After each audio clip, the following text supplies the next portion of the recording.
Hey y'all, welcome back to Let's Talk Sis with your girl Tamika.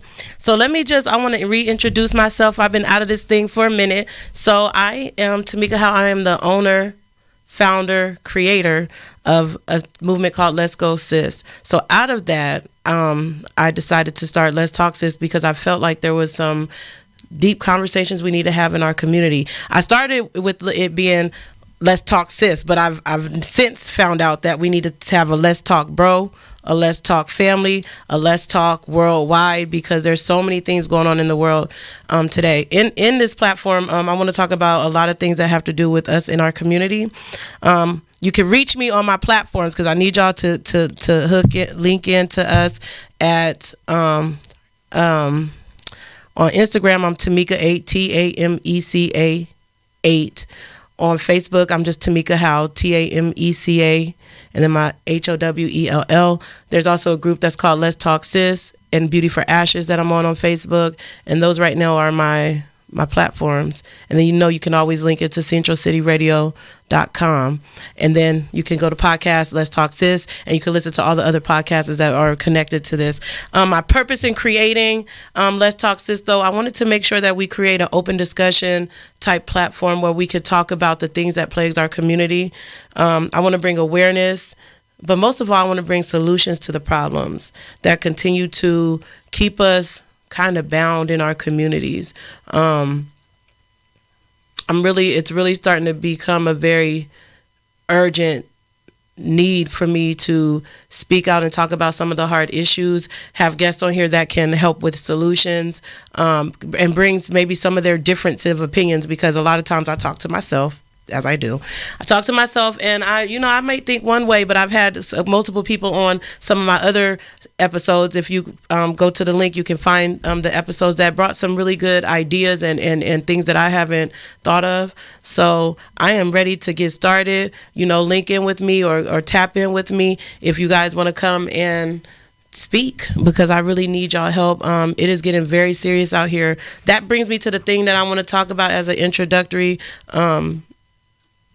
story that I want to talk about, something that's really dear to my heart, is our children and where their lives are going, and how can we help them? If we think about it, I always think about my grandchildren. I think about how they're kind of doomed if we continue this downward spiral that we're going in. And I'm gonna talk about some statistics in our community, but if we think about that, they're not being set up for greatness. And I talk to a lot of people, and I hear them say, well, that's not my business. But we are all our business. We have to get involved, and we have to really, really, really take this thing. I've been saying, if you listen to some of my other episodes, I talk about we have no modern day activists. So everybody is so worried about themselves, which I always talk about. That was the plan of the Willie Lynch letter of slavery, and we're continuing to perpetuate that slavery all day in our minds. Not saying that we're in a physical bondage, because we're free that way, kind of ish, some of us. However, but in our mind, are we free? And so I just want to kind of talk about something that just happened to me recently. So, if y'all don't feel me in the same energy that I usually have, it's just because I'm kind of sad on today. And I'm sad because it's a personal thing that happened to me, but I'm also sad that this is what we're getting in our community. So on March 6th, which was Wednesday of this week, there was a shooting at the McDonald's on the south side. We probably would call that Levine, but it's still, to me, Southwest Phoenix, at 51st Avenue and Baseline. There was a guy trying to work. He was 16 years old. He was working at, matter of fact, let's read the story. But he was working at McDonald's, and he got into a fight. Let's read what it says, because I don't want to misquote it, because it's still an investigation happening. But Phoenix Police Department has identified 16-year-old Christopher Track as a suspect in the murder of a 16-year-old Prince Ned, who was shot and killed at McDonald's on Wednesday. Track was last seen leaving the McDonald's location at 51st Avenue and Baseline.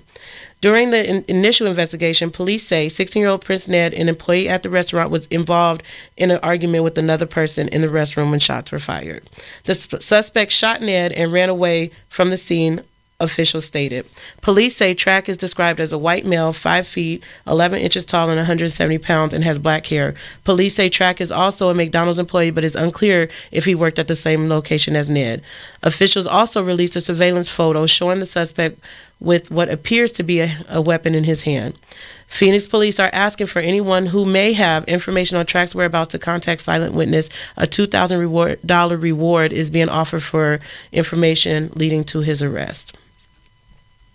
There's a couple of issues I have with these, and I'm just going to throw this in here that I wasn't going to say, but clearly on the photo of the guy, he's either Native American or he's Mexican American. So when we're reading these type of stories, one thing you can do, I don't know if anybody knows that they can do that, is contact them. So I've already contacted them because they need to change the update, the description of him, because he's not a white male. So if they're looking for a white male, how are we going to find him and he's not a white male? There's clearer pictures on the website of ABC News, so you guys go look in it. But let me tell you, this was my son's best friend. He's been best friends with him since elementary. They've done elementary school together. They've done junior high school together. They've done high school together. Well, he was in the 11th grade.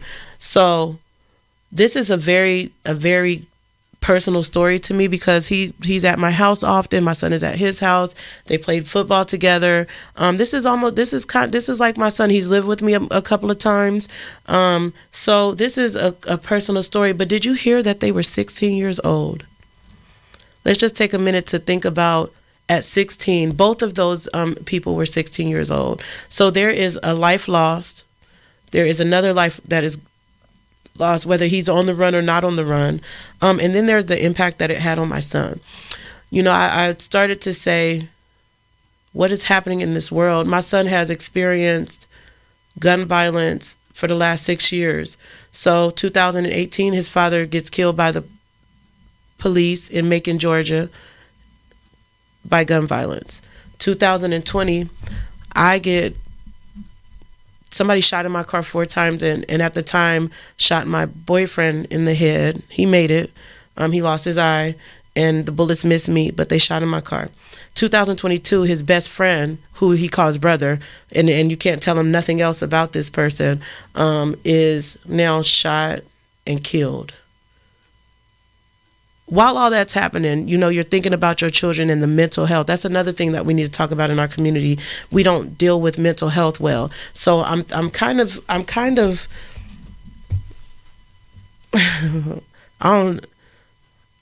very hurt. I'm hurt at all the dynamics around it, and I won't talk about all of them right now, but because what I want to get out is, where are we? Where are we with our children? How are we handling the gun violence that's happening right now? How are we handling all the adversity that they go through? Are we having these conversations with our children? Are we paying attention to what's going on with our children? Are we giving them the mental health counseling that they need? Are we being mentors? You know, that's another, it's so many issues that I think around it. I hear us say, well, that I'm not their role model. You definitely are. As a grown adult in our community, anybody that's looking at you, you're a model for them. And so if we are not doing the things that we need to do, this is what happens. Where was Christopher Track's parents at? You know, everybody wants to be mad at him, and this will probably be the unpopular opinion, but where was his parents at?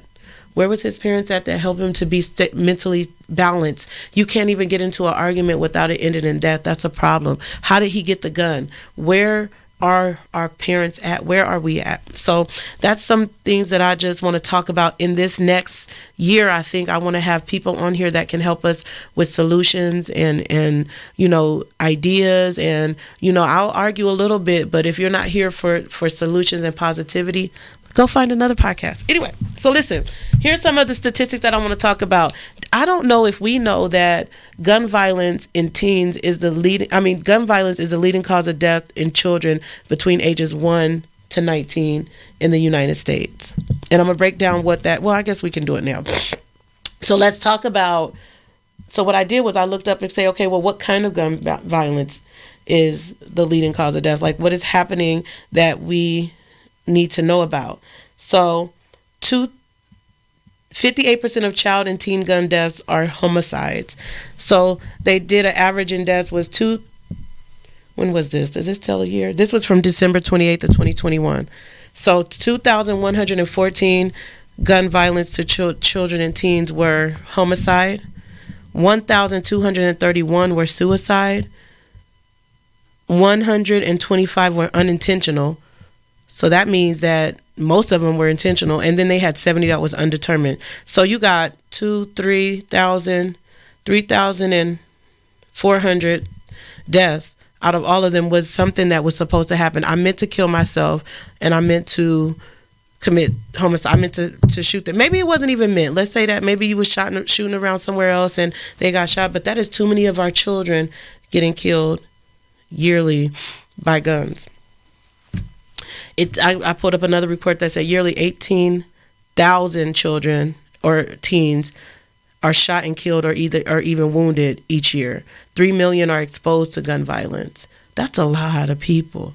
80% of our children, 80% of children in our black, and this is in our black community, have committed suicide when they commit suicide, 80% of them is by gun violence or guns, and by somebody's gun that was in the home. So now your father, your mother, your brother, whoever has a gun in the home. And this is my issue. When I almost died, I thought about getting a gun, but I also thought about my children being able to have access to that gun. A lot of people were telling me that, well, what about, sis, if you put it in a gun safe? I said, but if I put it in a gun safe and somebody comes and they break into my house and they do something, I'm already killed. I have to get it out the gun safe. And so I just wasn't willing to take that chance. So there's a lot of issues that we could talk about around this. I'm not saying people should have guns, should not have guns. I'm just here to present the statistics for now. Now, if you want to come on and talk about it, I think it would be a healthy conversation to figure out for or against guns. It's just conversation. Maybe we need to, if we come with an open mind, maybe we can hear each other. Maybe if somebody can come and tell me how to maybe do that a little bit more safer, then maybe I might consider it. Today I say no. Black children and teens, they're 14 times more likely to die by homicide by a gun than white children and teens. 14 times more likely. That's a lot of times more likely to be dying by guns. Would that mean, so now we all know that a lot of people in the Caucasian community, they go hunting and they use guns and there's guns in their house. But why is it that our children are the ones that are 14 times more likely to die by homicide, meaning somebody else coming and killing them? Is it because we need to start talking about those things that we swept under the carpet for so long? Is it because we need to talk about Uncle Joe and them who might have did something to them and now they're harboring this anger on the inside of them? Do we need to talk about how do we make sure that our children use critical thinking? Do we need to talk about our children being emotionally stable and mature? Do we need to talk about this lack of support that we give them sometimes? Do we need to even go back and reevaluate how we spank and if we spank? Do we need to, there may be some things that we have to reevaluate because I care but don't care what people have to say with no statistics. Statistically, we're not doing well for our children. Statistically, we're not even doing well for us. And if you listen to my other podcast, you'll hear the things that I have to say. But what are we doing for our children to make sure that they are mentally, emotionally stable? Is it that they have access to the gun? Is it that they have access to the gun more than they have access to a therapy session?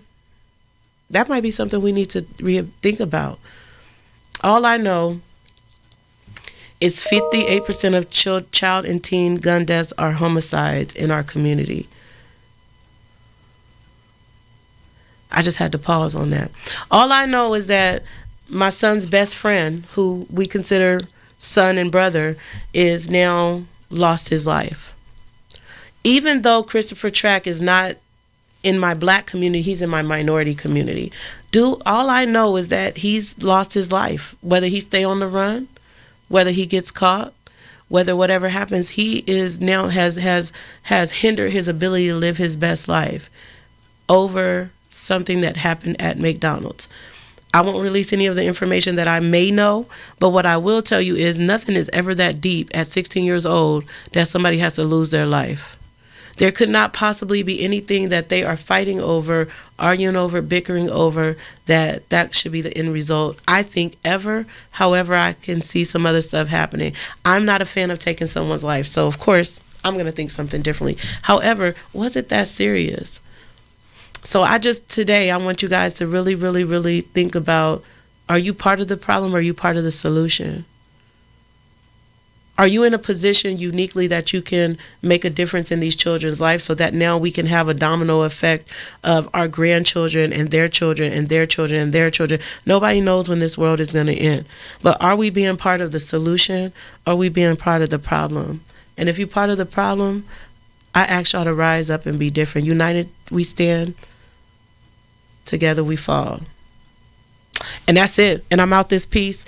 Check in back with me if you want to come and talk to me about the solutions in our community. If you want to bring up a topic, again, you can catch me at Tamika A on Instagram or Tamika Howell at my Facebook page. And I'm always ready to talk. Let's talk, family. And I'm out. I'm done.